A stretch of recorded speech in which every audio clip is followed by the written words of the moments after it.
छत्तीसगढ़ महातारी की जय कहूँ, लेकिन उससे भी पहले मैं आपसे 2 माफियाँ मांगना कि कुछ व्यक्तिगत कारणों से मैं कल नहीं आ पाया। उसके लिए मैं हाथ जोड़कर आपसे क्षमा प्रार्थी हूँ प्रशासन से। दूसरी माफी आपका इतवार खराब करने की है। संडे की शाम को लोगों को बड़े जरूरी काम होते हैं। सरकारी कर्मचारियों को अपने अधिकारियों के आदेश के वशीभूत आना पड़ रहा है, ये मुझे पता है। मैं आपकी बिरादरी से हूं, मैं पत्रकार हूं, मैं फेंस के उस तरफ का आदमी हूं। तो मुझे पता है कि जब ये देखिए तालियां भी तस्दीक कर रही हैं कि जब सरकारी अध्यापकों को, जिला प्रशासन के अलग अलग विभागों को ऊपर से निर्देश दिया जाता है और कहा जाता है कि नहीं, कलेक्टर साहब और मेयर साहब भी स्टेज पर होंगे, आना तो है मैडम, जरूरी है आना। तो मुझे पता है कि जबकि इतवार की शाम के लिए कितने काम होते हैं, अनुपमा के सारे ट्विस्ट डिस्कस करने हैं, कौन कौन से अमेज़न के पार्सल आए हैं और कौन कौन से बाकी। धमतरी में नहीं आते हैं क्या? आते हैं। देखिए किसने क्या खरीदा, किसने क्या पोस्ट किया, किसके बच्चे अच्छे पढ़ रहे हैं, किसके खराब पढ़ रहे हैं, ये सारे डिस्कशन इन लोगों को भी बहुत डिस्कशन करने होते हैं। इन लोगों के पास घर के काम कम होते हैं बहन जी, जरूरी काम इन लोगों के पास कम होते हैं, क्योंकि वो आप लोगों ने अपने सर ले रखे हैं। आप लोग दफ्तर भी करते हो, घर भी करते हैं। तो ये लोग डिस्कस करते हैं कि डोनाल्ड ट्रंप पर जो गोली चली, इनके पास दुनिया के काम ज्यादा रहते हैं, फुर्सत वाले काम। बहरहाल पीछे स्टूडेंट्स बैठे हैं, इनको और ज्यादा व्यवस्थाओं में आना पड़ता है। और मुझे ये भी पता है, क्योंकि मैं तमाम जिंदगी बैक बेंचर रहा हूं, कि वहां पे कूलर नहीं है, तो आप ज्यादा गर्मी में बैठे हैं, इसलिए मैं आपको अतिरिक्त प्रणाम करता हूं। जो स्टूडेंट अपनी प्रैक्टिस करने के बाद आए हैं, ट्रैक सूट में बैठे हैं, उनको प्रणाम।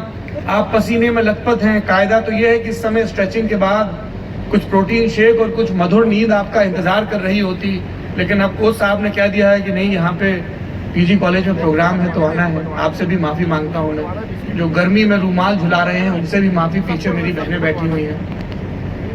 इतनी माफियां काफी हैं। चलिए, मेरे उस्ताद कहा करते हैं कि कोई तुम्हें सुनने आता है तो इसमें तुम्हारे बोलने का गौरव, तुम्हारे बोलने का बड़प्पन नहीं है। दुनिया में बोलने वाले बहुत हैं, इनमें उन सुनने वालों की महानता है कि वो अपनी जिंदगी का एक कीमती वक्त निकाल कर आए हैं।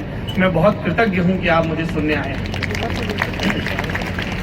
हालांकि देवियों और सज्जनों, मुझे हमेशा इस बात पर बहुत संशय होता है, शक होता है कि किसी गलत व्यक्ति को तो नहीं बुला लिया। वाकई मुझे ही बुलाना चाहते थे, क्योंकि 43 बरस का हुआ हूं। 2-3 रोज पहले 22 अप्रैल को जिंदगी में अभी तक ज्यादा कुछ ऐसा किया नहीं है। थोड़े बहुत तजुर्बे हैं, उन तजुर्बों में घुटनों का छिलना ज्यादा है, मस्तक पर आभूषण और मुकुट कम है।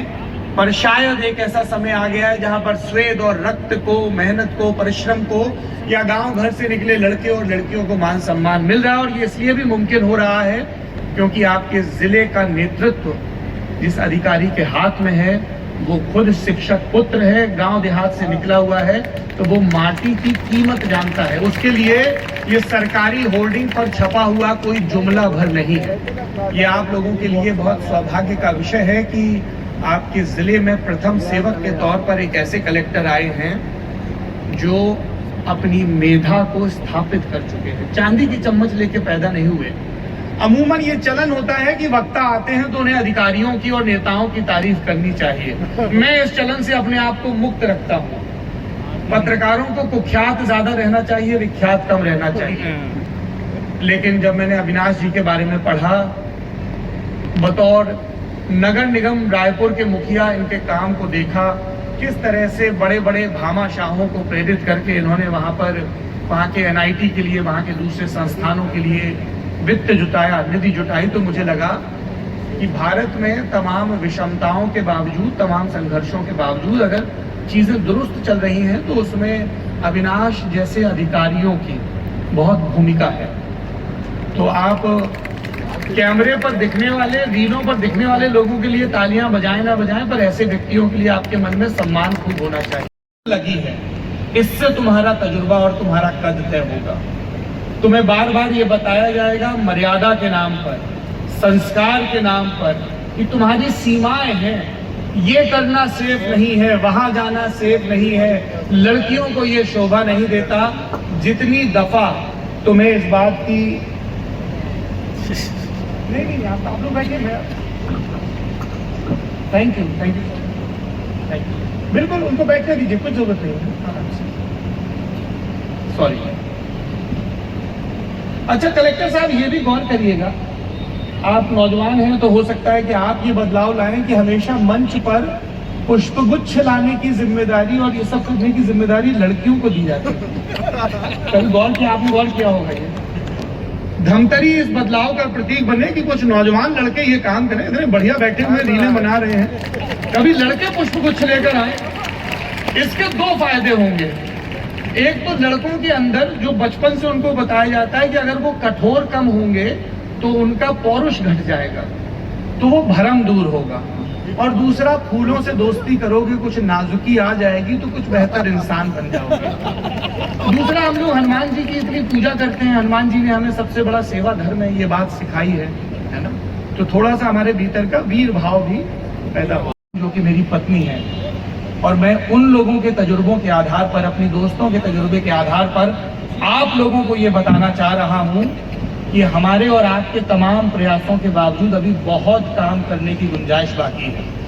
अगली दफा जब आपको अपनी माँ पर, अपनी पत्नी पर, अपनी बेटियों पर बहुत प्यार आए तो वो प्यार किसी महंगे आभूषण के जरिए मत लुटाइए, उनका एनुअल हेल्थ चेकअप करवाइए। जब भारत सरकार ये रिपोर्ट जारी करती है कि इस देश में औरतें एनीमिक हैं, इस देश में औरतों के स्वास्थ्य के इंडिकेटर दुरुस्त नहीं है, तो वो हमारी और आपकी रिपोर्ट होती है। दुनिया के सारे धर्म एक तरफ, दुनिया के सारी विचारधाराएं एक तरफ, हम अपने घर में, अपनी धरती में जिनके बूते आए हैं, जिनके जरिए हमको जिंदगी के तमाम सबक मिले हैं, यदि उनकी सेहत दुरुस्त नहीं है तो हमारी सारी लफ्फाजियां किसी काम की नहीं।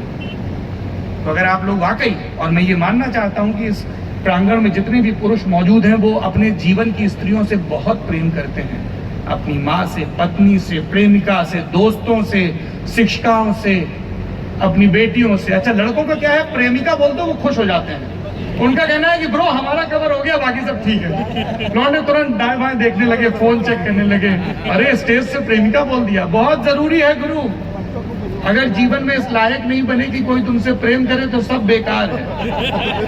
पापा लोग इश्तिहार देके ब्याह तो कर देंगे पर उसको अपनी उपलब्धि मत मानना। और जो दांत चियारते हुए लड़के जाते हैं ना दहेज लेने के लिए, अरे नहीं, वो तो लड़की की तरफ से गिफ्ट है, कोई गिफ्ट नहीं है, मजबूरी में देते हैं बाप। मैं मानना चाहता हूं कि आप उस लालची जमात से नहीं होंगे। और देवियों और सज्जनों, स्टेज पर अपने बारे में बात करना मैं अश्लील मानता हूं, बताना कि मैंने क्या किया, लेकिन मैं पूरी जिम्मेदारी के साथ आपसे ये कह रहा हूं, जीवन में बहुत गलतियां की, बहुत सबक सीखे, शायद कुछ उपलब्धियां भी रही हों, पर बहुत गर्व से ज्यादा संतोष के साथ ये कहना चाह रहा हूं कि बचपन से जिस जातिगत श्रेष्ठता की घुट्टी पिलाई गई थी उसको धता बताकर उसी लड़की से विवाह किया है जिसने मुझसे प्रेम करना चुना था, और वो सजाती नहीं थी।